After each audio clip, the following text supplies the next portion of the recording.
मौसी जी, ये साड़ियाँ कहाँ रख दूं? बाहर कचरे के डिब्बे में। जी तुमने सुना नहीं?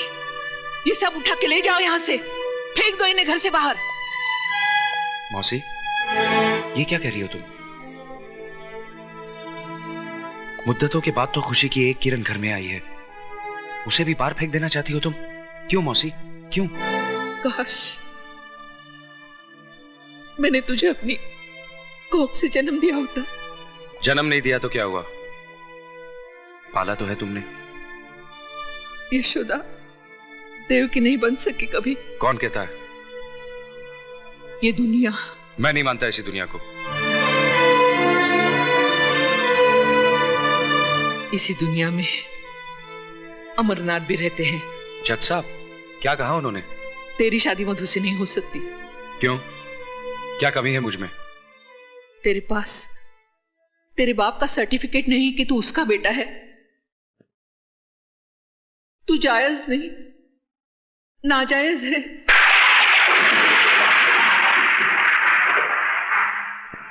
तू हरामी है।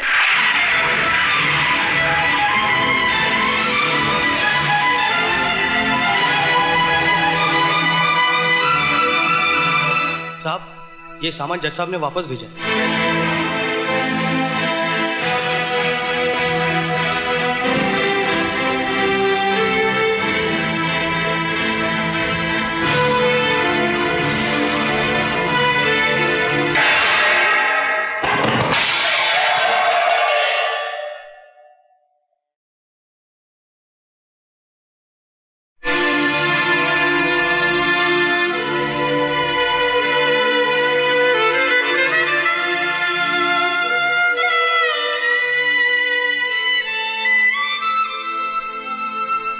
क्या सोच रहा है? सोच रहा हूं, इस दूध की तरह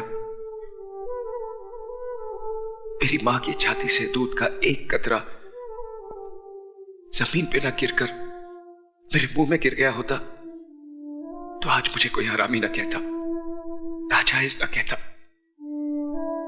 बाकी दूध का गिरना अपशगुन होता है, बहुत बड़ा अपशगुन। बहन जी, आपने मेरी बेटी का रिश्ता मंजूर करके मेरी इज्जत रख ली। आपका ये एहसान मैं जिंदगी भर नहीं भूलूंगा। नमस्ते।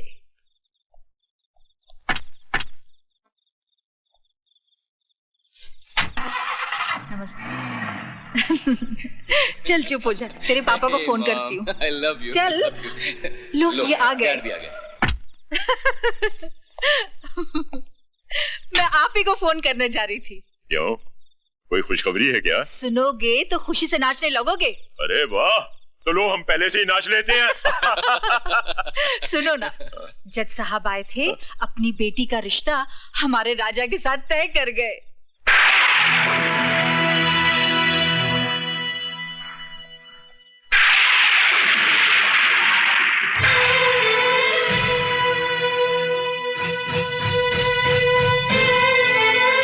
क्यों आई है यहाँ? आपसे भीख मांगने। भीख में इंसान 2 पैसे या 2 रोटी देता है, अपने जिगर के टुकड़े या अपने खानदान की इज्जत नहीं देता। जज साहब, मैंने विजय को अपनी कोख से जन्म तो नहीं दिया, लेकिन अपनी छाती से लगाकर उसे पाला जरूर है। मैं उसके स्वभाव को अच्छी तरह से जानती हूँ। उसके दिल की धड़कनों को मीलों दूर बैठकर मैं सुन सकती हूँ। अगर उसे मधु का प्यार नहीं मिला तो वो खुद को मिटा देगा। जज साहब, वो खुद को मिटा देगा। जो इंसान पाप के बीच से पैदा हुआ हो उसका मर जाना ही बेहतर है। डैडी, विजय की जिंदगी कोई आपकी अदालत का मुकदमा नहीं है जिसका फैसला जब चाहा आपने सुना दिया। वो मेरा प्यार है, मेरा सुहाग है। आपको कोई हक नहीं है कि मेरे माथे से विजय के नाम का सिंदूर मिटा दें। मधु! चिल्लाकर आप हमारे प्यार की आवाज को दबा नहीं सकते। हमने मोहब्बत की है और इस आग को जो भी बुझाने की कोशिश करेगा वो खुद जलकर राख हो जाएगा। मारिए और मारिए, आप आपका हक वसूल कीजिए और मैं महबूबा का फर्ज अदा करूंगी। मैं तुझे जिंदा नहीं छोड़ूंगा।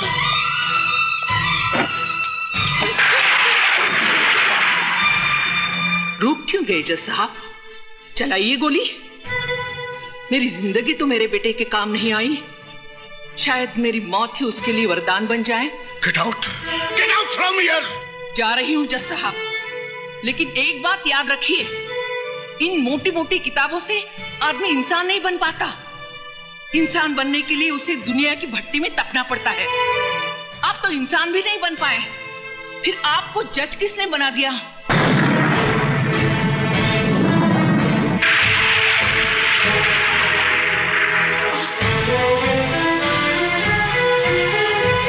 क्या हुआ मौसी?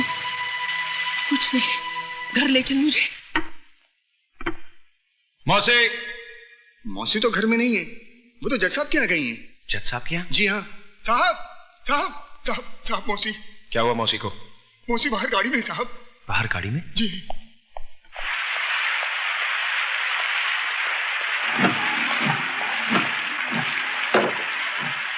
आखिर वही किया ना तुमने जो मैं नहीं चाहता था।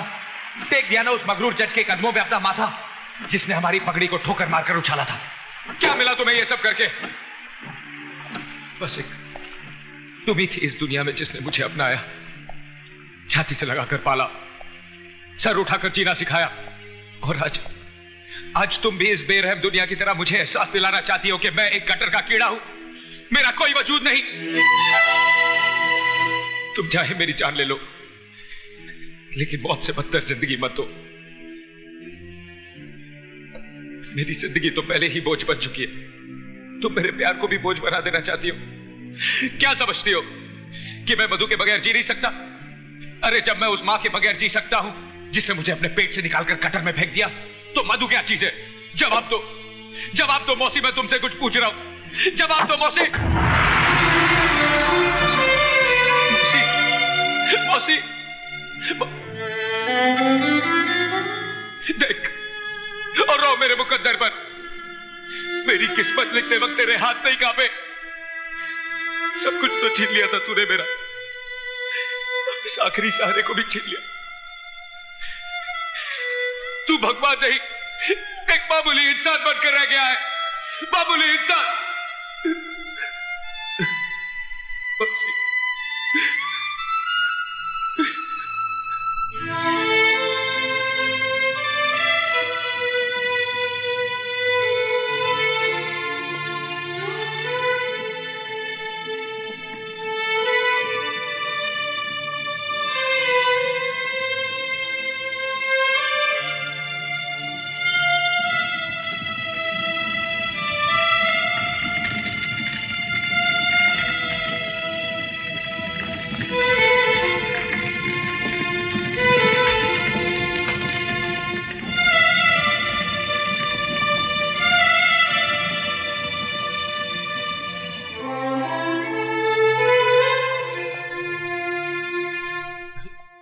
क्या कर रहे हैं आप? बस कीजिए साहब, जो तूफान आपकी जिंदगी में आ गया है उसकी वजह से आप अपने आप को क्यों मिटा देना चाहते हैं? जिए तो किसके लिए?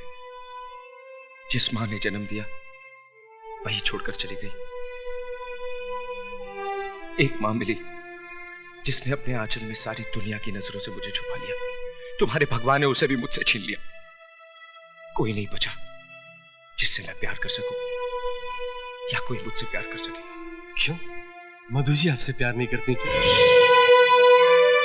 उसका नाम मेरे नाम के साथ मत जोड़िए, वरना जज साहब के काले कोट पर सफेद धब्बा लग जाएगा। लोग समझेंगे कि एक हरामी के साथ रिश्ता जोड़कर जज साहब को कोड़ हो गया। जिस तरह हम भूल गए, आप भी भूल जाइए कि इस दुनिया में हमारा कोई है।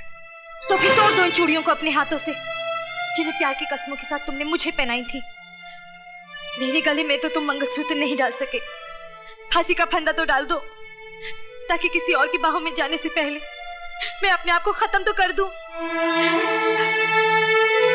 विजय, मैं तुम्हारे बगैर नहीं जी सकती, नहीं जी सकती। कोई किसी के लिए नहीं मरता मेम साहब, सभी जी लेते हैं। मेरी माँ भी मेरे बगैर कहीं जी रही है ना। एक औरत की गलती की सजा तुम दुनिया की तमाम औरतों को देना चाहते हो। विजय, मैं तुमसे तुम्हारी खुशियां नहीं, तुम्हारे गम मांगने आई हूँ। मुझे वापस मत भेजना। मैं वो घर छोड़ के आई हूँ जिस घर ने तुम्हें वो गम दिए हैं। विजय, मैं जीऊंगी भी तो तुम्हारे साथ और मरूंगी भी तो तुम्हारे साथ। हाँ विजय।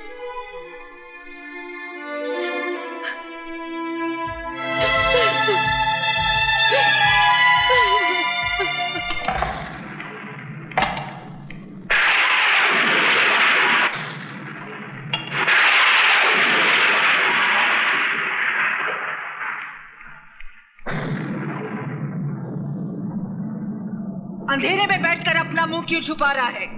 अगर तूने अपनी मां का दूध पिया है तो आकर इस मां से मुकाबला कर जिसका खून तूने पानी की तरह बहाया है।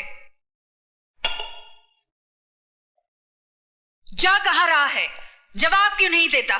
क्यों मेरे बेटे के पीछे पड़ा है? इसीलिए ना उसने कहा था तू इस दुनिया में जरूर आया है, मगर बगैर किसी की मर्जी के। अरे तुझे तो तेरी मां भी पैदा करके खुश नहीं हुई। कोई मां अपने कलेजे के टुकड़े को अपने से अलग नहीं करती। तू उसके लिए बोझ था, इस धरती के लिए बोझ है। अगर तुझ में जरा सी भी गैरत है तो चुल्लू भर पानी में डूबकर मर जा, या तो अपने हाथों से अपना गला घोट ले।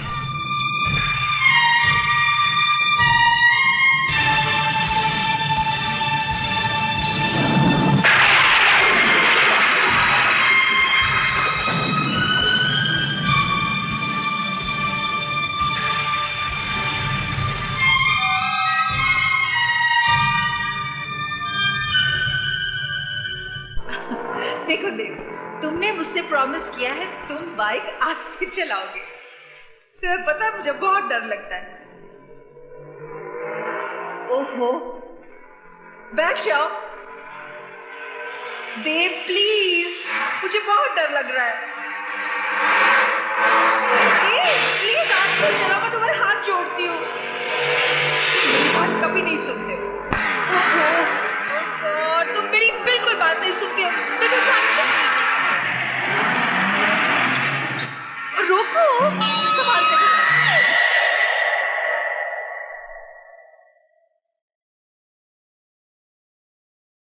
रुक क्यों गई? आगे बढ़िए और घोट दीजिए मेरा गला। सच कहती हैं आप, बिना पाप के नाम की जिंदगी बोझ बन गई है। जिस मां ने मुझे जन्म दिया उसने तो मेरे साथ इंसाफ नहीं किया। आप ही थोड़ी देर के लिए मेरी मां बन जाइए और मुझे अपनी नाजायज औलाद समझकर मेरा गला घोट दीजिए। घोट दीजिए मेरा गला। मेरी मौत आपकी जिंदगी को खूब दुआएं देगी। घोट दीजिए मेरा गला, घोट दीजिए, घोट दीजिए मेरा गला।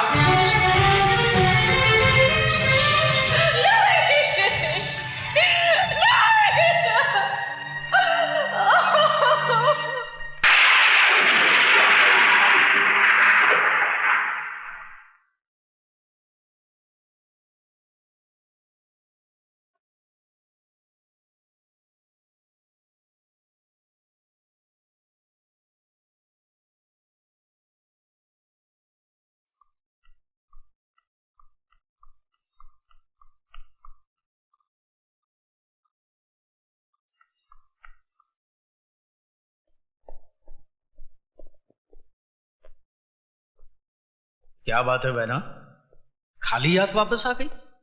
मैंने तो सोचा था कि तुम अपने हाथों में उसके खून को मेहंदी की तरह लगाकर लौटोगी, उसकी जान ले लोगी तुम।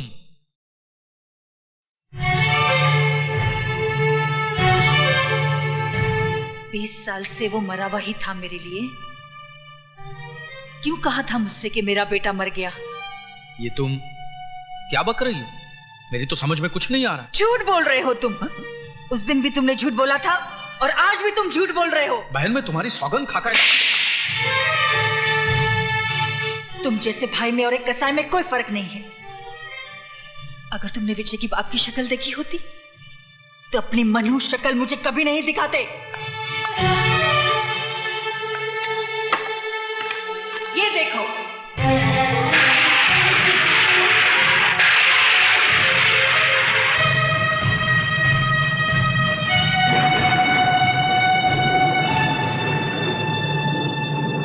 विजय कोई और नहीं, मेरा अपना खून है। मेरा अपना बेटा है। क्यों कहा मुझसे कि मेरा बेटा मर गया है? क्यों एक मां की छाती से उसकी औलाद को अलग किया? पाप तुमने किया, सजा मिली मुझे और मेरे बेटे को। 20 साल से वो अपनी मां की गोद के लिए तरस रहा है, अपने बाप को अंधेरों में ढूंढ रहा है। तुझे तो अपना भाई कहते हुए शर्म से सर झुका जा रहा है। बहना प्यारी, अभी तो तुम्हारा सर सिर्फ शर्म से झुक रहा है, लेकिन जिस दिन ये हकीकत तुम्हारे पतिदेव और तुम्हारे बेटे को पता चल गई ना, उस दिन ये जमीन फट जाएगी और तुम्हें जमीन की कोख में अपने आप को छुपाना पड़ेगा। और बहना प्यारी, 20 साल पहले भी मैंने तुम्हारा भला ही सोचा था। अगर उस दिन मैंने तुमसे कहा ना होता तो ये दुनिया, ये समाज तुम्हारी नजरों के सामने तुम्हारी नाजायज औलाद को चीते ची मार देती। जिस तरह तुम्हारी नाजायज औलाद को तुम्हारे बगैर जीने की आदत पड़ गई है, उसी तरह बहना प्यारी तुम भी एक आदत डाल दो। इसलिए भूल जाओ कि देव नाम का कोई तुम्हारा प्रेमी था और भूल जाओ कि विजय नाम का कोई तुम्हारा बेटा भी है।